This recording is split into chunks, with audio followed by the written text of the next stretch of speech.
Silakan duduk saudara, Tuhan memberkati. Amin. Mari dengan cepat, saudaraku, saya sampaikan lagi pekerjaan Roh Kudus dalam hidup Paulus, yang juga bisa berarti pekerjaan Roh Kudus dalam hidup kita. Karena Roh Kudus, Tuhan Yesus, saudaraku, tidak berubah. Apa yang dia kerjakan dahulu, dia kerjakan sekarang, saudaraku. Mari buka hati saudara, saya mulai. Saudaraku yang kekasih dalam nama Yesus, minggu yang lalu kita telah melihat buah Roh Kudus yang pertama yang terjadi dalam hidup Paulus, yaitu kasih. Semua kita berkata kasih. Kasih agape adalah buah Roh Kudus. Adalah buah Roh Kudus yang telah jadi dalam hidup Paulus. Biarlah jadi dalam hidup saya juga. Amin. Ya. Kasih yang dimiliki Paulus adalah kasih Tuhan atau kasih agape, yang bukan buat mengasihi diri sendiri tetapi ditujukan kepada orang lain. Amin. Kita sudah melihat bagaimana Paulus mempraktikkan kasih agape ini dengan mengasihi jiwa-jiwa yang terhilang di luar daripada bangsa Yahudi, karena dia rasul buat orang kafir. Paulus dalam hidupnya selalu memperhatikan orang lain yang belum mendengarkan Injil Tuhan dan memberi yang terbaik kepada orang tersebut. Terlebih-lebih memberitakan Injil keselamatan, di mana Paulus rela menderita karenanya. Dengan kasih agape ini Paulus menjadi kuat dan teguh dalam Tuhan. Dan tak dapat tiada kasih agape itu membuat Paulus intim dengan Tuhan. Sepanjang kita pun mempraktekkan kasih agape, saudaraku, kita pun akan intim dengan Tuhan. Kenapa bisa intim dengan Tuhan? Karena Allah itu kasih adanya. Dan kita ini diberikan Tuhan, dikaruniakan Tuhan, saudaraku, buah Roh Kudus yang pertama, kasih agape. Namun kasih agape harus dipraktekkan. Pada waktu kita mempraktikkan kasih agape ini, menolong orang lain, memberkati orang lain, mengunjungi orang lain, membawa dia kebaktian, mengabarkan Injil, saudaraku, kita akan bertambah-tambah intim dengan Tuhan, yang juga rindu mengabarkan Injil, yang mengasihi orang lain dan mau memberkati orang lain. Haleluya. Berarti Tuhan ada di pihak saudara. Dan kalau Tuhan di pihak saudara, siapakah lawan saudara? Maka saudara akan berkemenangan dalam dunia ini. Amin. Jadi berkat kasih agape ini luar biasa. Amin, saudara. Tidak heran Paulus intim dengan Tuhan dan selalu menerima pimpinan Roh Kudus dalam hidupnya. Roma 5:5 berkata, dan pengharapan tidak mengecewakan, karena kasih Allah telah dicurahkan dalam hati kita oleh Roh Kudus yang telah dikaruniakan kepada kita. Roh Kudus dikaruniakan Tuhan kepada kita. Saudara sudah dibaptis dengan Roh Kudus. Saudara sudah dipenuhkan dengan Roh Kudus. Beserta dengan kepenuhan Roh Kudus itu, kasih Allah pun sudah dicurahkan dalam hati saudara. Tinggal saudara mempraktekkannya saja lagi.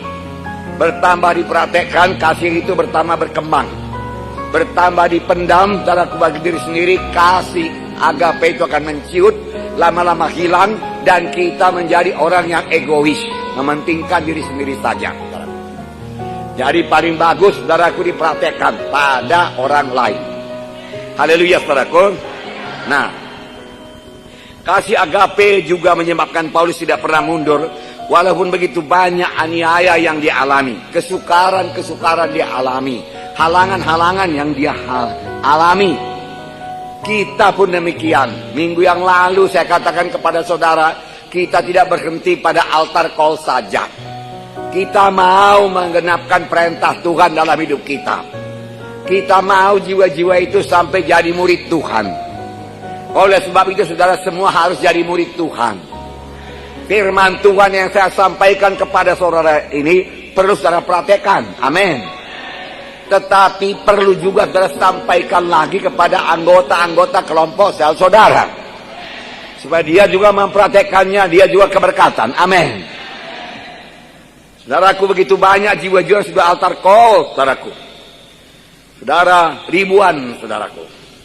Kita mau jiwa itu jadi murid, saudaraku. Doakan mereka, siapa-siapa yang ada dalam kelompok saudara yang saudara ketahui.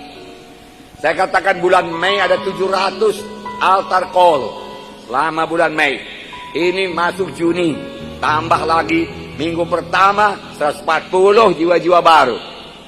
140. Saudaraku, kemana itu semua?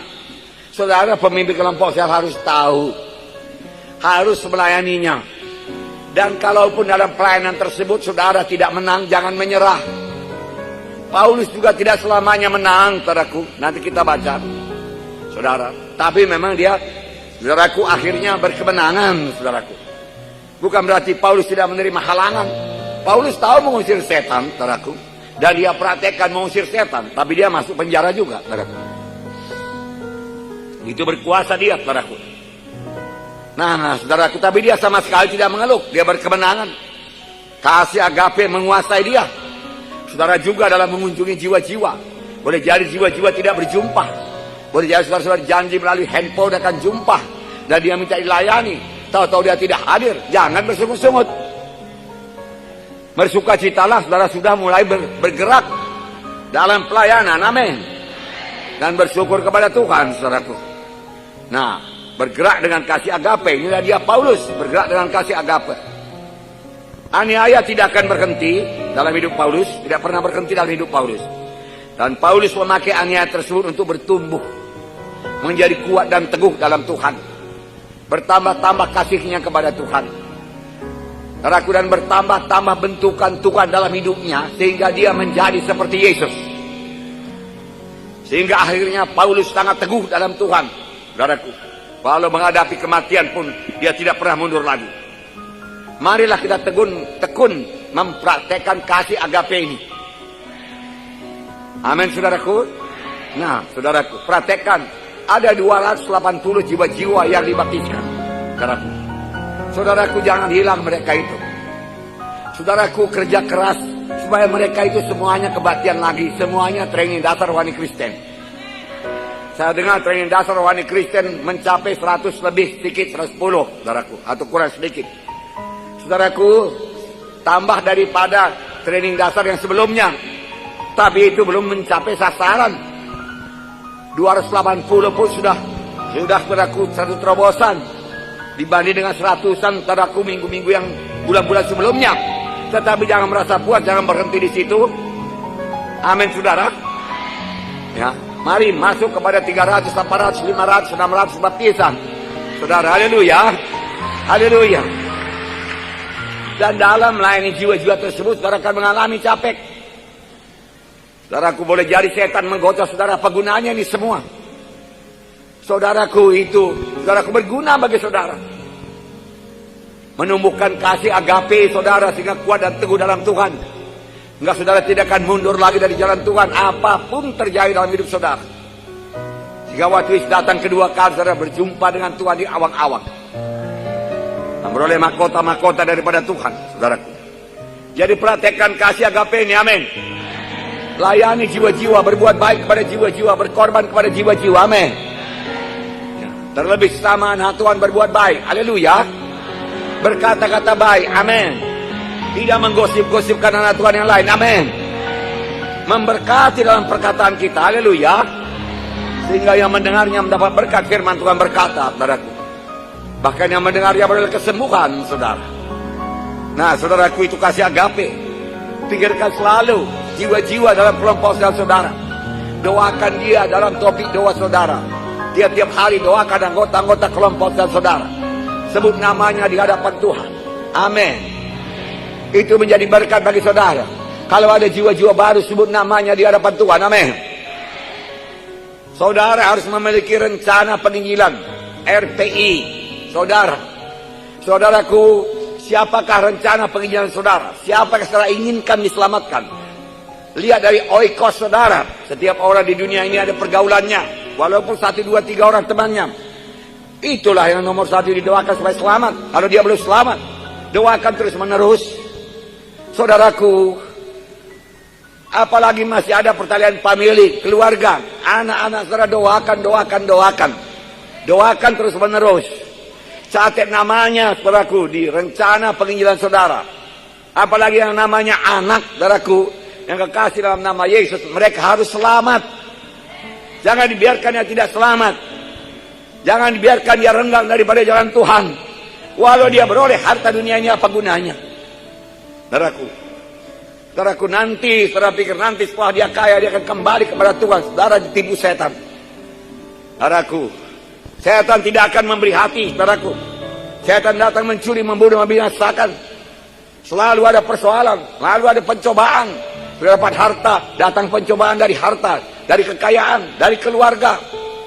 Saudaraku, secepat mungkin dia selamat. Haleluya. Jangan pikir-pikir nanti sesudah tamat dia sarjana maka dia akan selamat. Saya beritakan Injil. Nanti sudah dia berumah tangga, saya beritakan Injil. Sekarang jangan ganggu dulu dia. Apa yang jangan diganggu? Apa yang perlu dalam hidup ini? Harta duniakah yang perlu dalam hidup ini? Saudaraku, semua itu hanya sementara saja dan tidak mempengaruhi keselamatan. Harta dunia ini, saudaraku, tidak mempengaruhi, saudaraku, sama sekali tidak mempengaruhi. Saudaraku, itu hanya kertas-kertas melulu, saudaraku. Saya kadang-kadang mengeluarkan uang banyak-banyak, saudaraku, pembangunan gereja, saudaraku. Saudaraku, saya keluarkan, saudaraku. Kadang-kadang sampai ratusan juta bayar bond, saudaraku, saya keluarkan ratusan juta. Saya pikir ini untuk Tuhan. Saya pikir ini untuk Tuhan. Ini hanya kertas-kertas melulu, dikasih Tuhan saya pegang. Saya percayakan Tuhan, oke jalan. No problem, saya tidak terikat apa-apa. Haleluya, saudara. Ya. Yang penting, kertas-kertas itu, saudaraku, jadi kekal. Bisa dipakai buat pekerjaan Tuhan, amin. Dan Tuhan tidak keberatan memberikan, saudaraku, lembaran-lembaran seperti itu kepada saudara. Supaya saudara tidak terikat olehnya. Nanti kita baca, saudaraku, bahwasanya sukacita dalam Tuhan menghasilkan berkat berkelimpahan. Heran juga, saya tadi baca, heran saya, kenapa ini, apa hubungannya ini? Sukacita dalam Tuhan, saudaraku. Saudara, menghasilkan berkat berkelimpahan, tidak kekurangan suatu apapun. Kamu menjadi sempurna dalam Yesus, kuat dan teguh dalam Yesus. Makanya hari ini, saudaraku, saya sampaikan kepada saudara. Saudaraku, buah Roh Kudus yang kedua.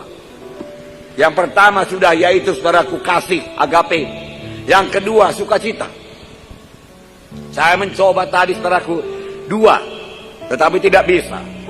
Saya mencoba mengambil satu daripada karunia Roh Kudus. Karunia perkataan, hikmat.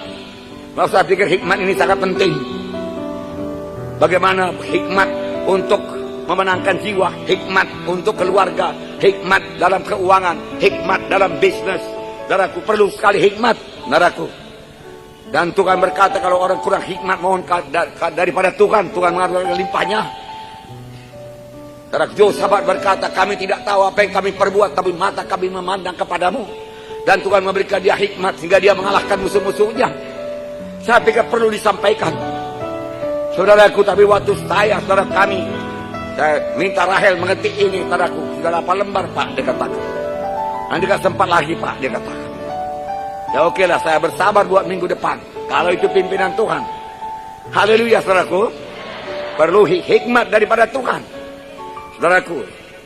Nah, saudaraku, tapi ini hari ini saya bawa sukacita. Sukacita sangat penting dalam anak-anak Tuhan. Karena dalam hadapi hidup ini, dalam pelayanan ini, saudaraku, akan banyak tantangan. Akan banyak pergumulan, akan datang aniaya, akan datang ancaman, akan datang kegagalan, akan datang penyakit, akan datang kekurangan. Tuhan tidak pernah menjanjikan, kau ikut aku anakku, maka kau tidak akan mengalami tantangan lagi. Mulus jalanmu sampai ke sorga. Kau tidak akan kekurangan berkat, selalu berkelimpahan. Keluargamu semua akan selamat semua. Enggak pernah. Tuhan janjikan pencobaan-pencobaan yang lazim yang sampai kepadamu. Kuberikan pencobaan-pencobaan ini menguji engkau. Jadi harus ada pencobaan. Harus ada kesukaran. Harus ada kesulitan. Harus ada perjuangan. Harus ada penolakan. Bagaimana kalau sudah ditolak? Apakah mengeluh? Manusia yang menolak saudara boleh jadi kongsi saudara menolak saudara, atau mengejek saudara, atau membuat saudara tidak berhasil, atau menggelapkan uang saudara. Kalau saudara mengeluh sama Tuhan, aduh Tuhan, kau izinkan ini semua terjadi kepadaku. Aduh Tuhan, semana ini Tuhan. Tuhan, kau pun kurang setia kau Tuhan. Aku nggak mau lagi melayani engkau. Apa hubungannya? Apa hubungannya uang dengan hidup yang kekal? Melayani Tuhan itu hidup yang kekal. Uang hanya di dunia ini. Keberhasilan ada di dunia ini.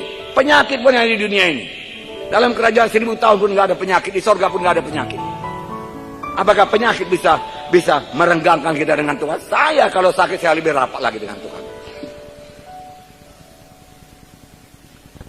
Walaupun tidak segera disembuhkan Tuhan, mengapa saya harus bersungut-sungut membuka pintu kepada setan? Setan tidak akan mengasihati. Betul kau itu, memang Tuhan sudah melupakan engkau, dikatakan. Seharusnya kau keberkatan luar biasa. Mengapa pula kau rugi? Tuhan kan sanggup membuat engkau untung melulu. Kau kan memberikan persepuluhan kau, kenapa kau rugi? Saudara, iya pula si anak Tuhan ini, saudaraku, yang kurang hikmat ini berkata, betul itu. Sudahlah, aku nggak melayani dulu. Saudaraku, lama saya melayani, lama. Boleh jadi lebih lama dari umur saudara kebanyakan. Tidak pernah saya lihat orang yang mundur daripada jalan Tuhan keberkatan. Satu orang pun tidak. Nggak pernah. Banyak yang mundur, saudaraku. Banyak yang mengkhianati saya. Yang pada mulanya sangat berat kepada saya. Berat itu, saudaraku. Sudah diajari, sudah pandai dia, saudaraku. Berbuat sudah tinggalkannya kita, saudaraku. Datangnya dulu sakit-sakitan, nggak ada yang pernah pedulikan dia, saudaraku. Diajari, oh bisa lah dia, keberkatan lah, tinggalkan. Apakah saya, saudaraku, duka cita mempersalahkan Tuhan? Tuhan gitu lama aku melayaninya Tuhan. Oh, dulunya nggak tahu apa-apa Tuhan. Oh, udah bisa dia berkhotbah, udah bisa dia melayani. Oh, Tuhan udah bisa diurapi Tuhan. Pikir dia Tuhan gimana Tuhan? Tuhan. Nggak pernah. Nggak mau saya. Semua dalam pengetahuanmu Tuhan. Engkau berikan lagi yang terbaik Tuhan. Haleluya Tuhan. Haleluya. Tepuk tangan. Sayangnya mereka tidak pernah berhasil.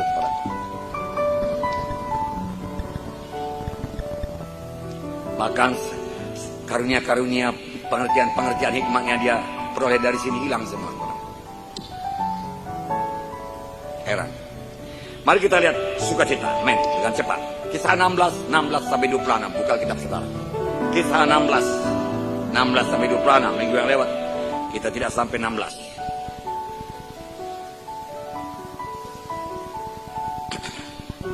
Oke, 16, 1, 2, 3. Pada suatu kali, sama-sama ya, 1, 2, 3.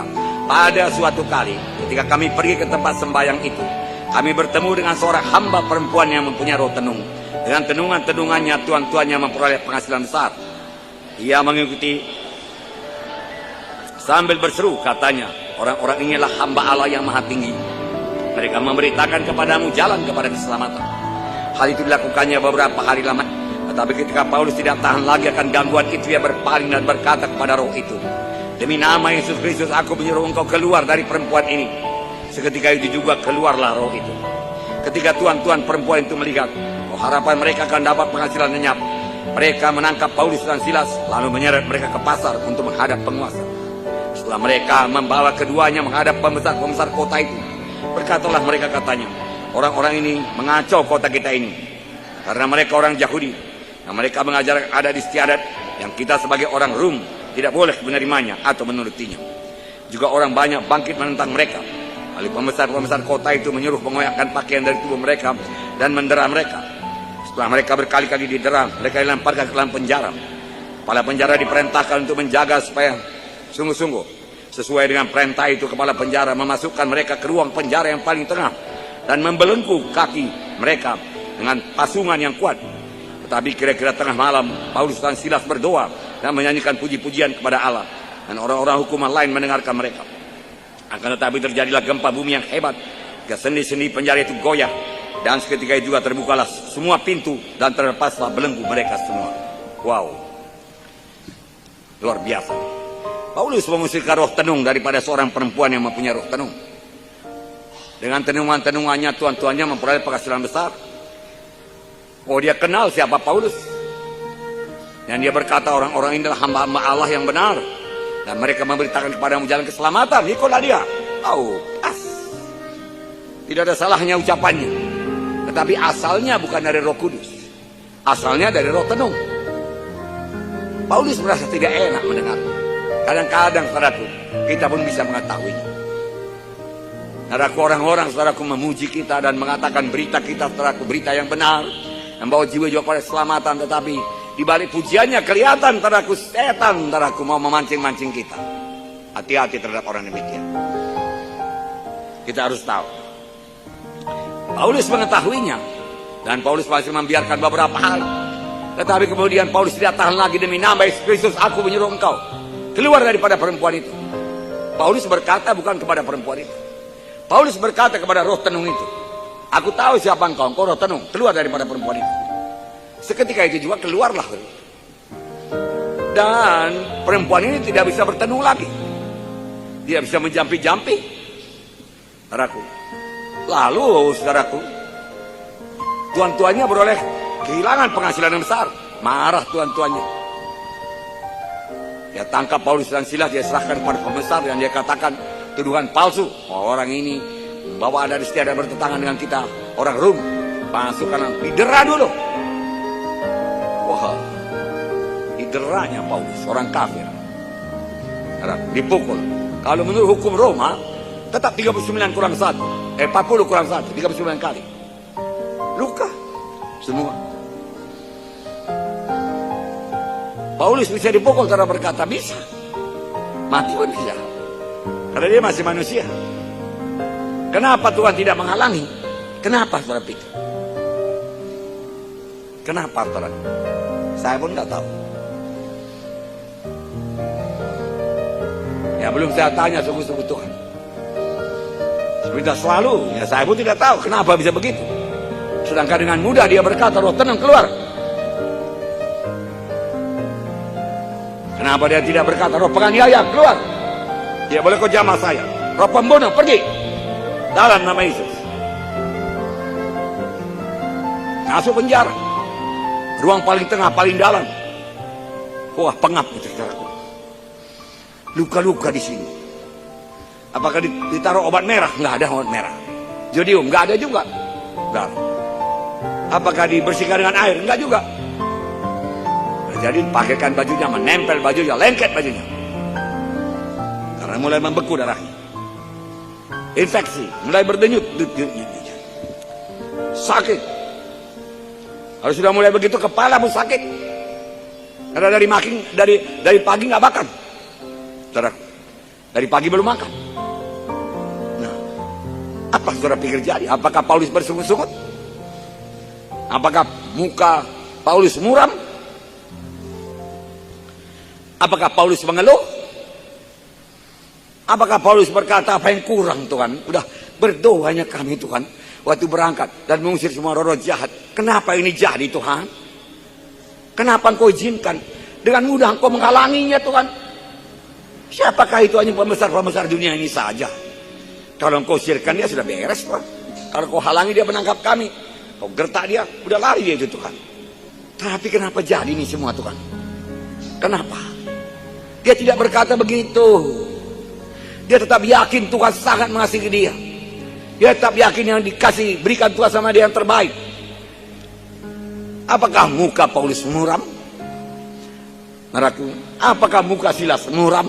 Mereka dia orang-orang dewasa rohaninya dalam Tuhan, kuat dan teguh dalam Tuhan. Mereka tahu untuk apa dia melayani. Mereka tahu harganya panggilan Tuhan. Mereka tahu hidupnya kekal. Mereka tahu perkara-perkara lahiriah. Mereka tahu perkara-perkara rohani. Mereka bisa bedakan segala perkara-perkara lahiriah tidak bisa menghilangkan sukacita mereka. Mereka tetap sukacita. Cambukan, penyakit adalah perkara lahiriah.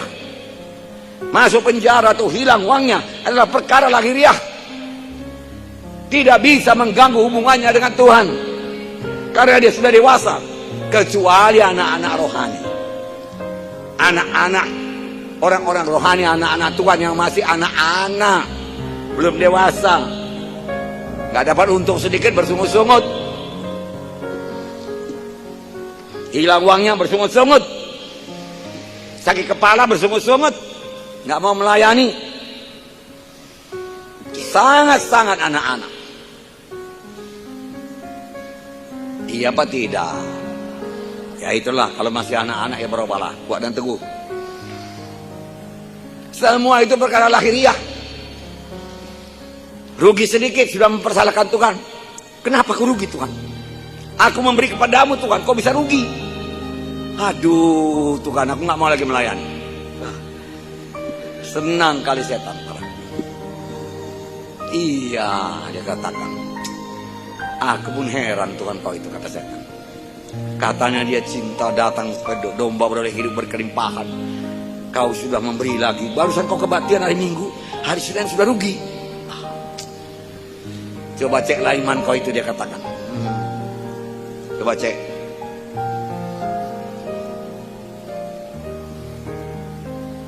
Lalu kalau dia pemimpin kelompok sel, saudaraku, mudah-mudahan ada pemimpin kelompok sel tidak ada yang anak-anak, semua sudah dewasa, kuat dan teguh dalam Tuhan. Amin.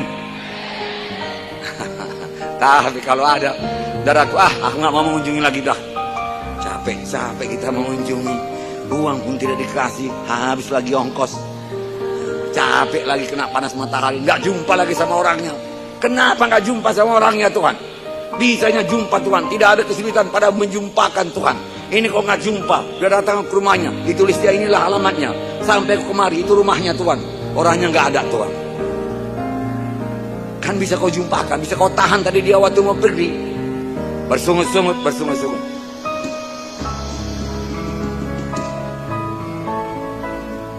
Pacarnya yang pergi, saudara, ada pula pacarnya yang pergi.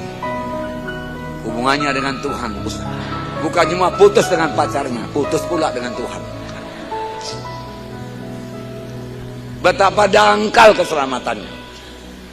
Betapa keselamatan didasarkan atas perkara-perkara lahiriah. Jangan didasarkan iman atas perkara-perkara lahiriah, saudaraku. Jangan.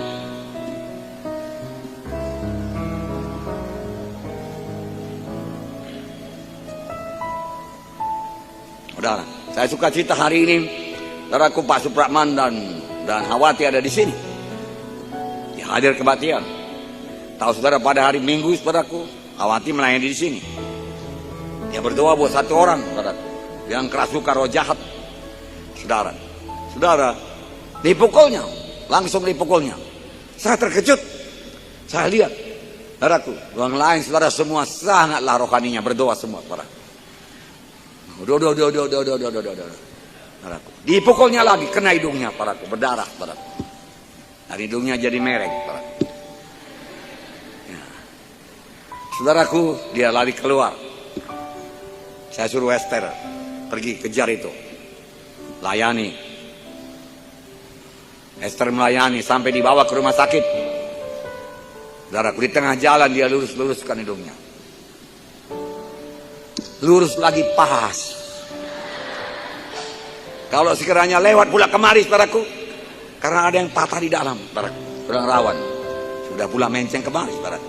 Luruskan lagi, menceng kemari, saudaraku. Tapi saya lihat pas, amin. Dan dia tidak berkata, Tuhan, kenapa kau biarkan dia mukul aku? Misalnya kau halangi aku, tulus hatiku melayani semua dari Bapak besar Roh Kudus Tuhan. Tetapi kau biarkan dia mukul aku. Dia tidak berkata demikian.